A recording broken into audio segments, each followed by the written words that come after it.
পানীত ভহাই দিছিলা কিয় কিয় সেই অবুজ শিশুটিক পানীত ভহাই দিওঁতে তোমাৰ এই মাতৃ হৃদয়খন এবাৰো কঁপা নাছিল নে তাতকৈ তুমি সেই শিশুটিক তেতিয়াই মাৰি নেপেলালা কিয় তেতিয়া হয়তো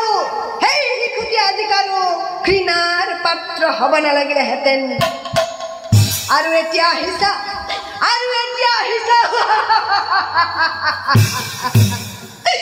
পৰিচয় দানেৰে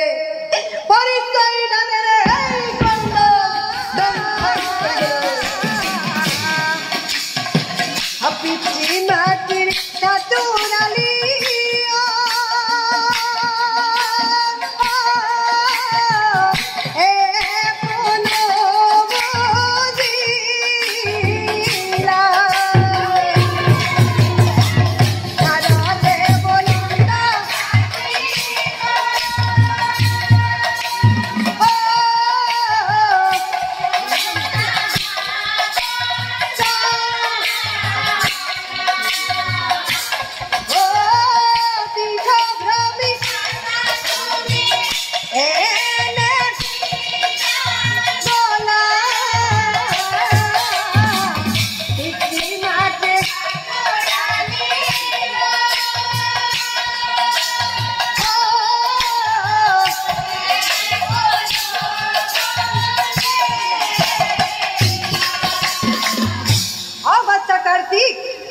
তোমাৰ পিতৃ মাতৃয়ে তোমাৰ লগত কি কৰিলে জানা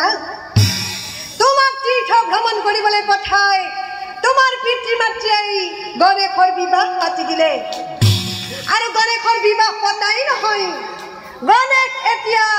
দুটা সন্তানৰ পিতৃও হ'ল অৱশ্যে কাৰ্তিক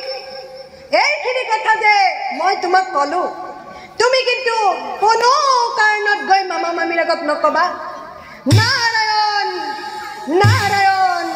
নাৰায়ণ অৱস্থা কাৰ্তিক তোমাক ভাল পাওঁ কাৰণেহে কৈছো আৰু এটা কথা অৱস্থা কাৰ্তিক আজিলৈ মই কিয় বিয়া হোৱা নাই জানা এই সংসাৰৰ মায়াৰ জাল লতি ঘটি মিছা অপবাদ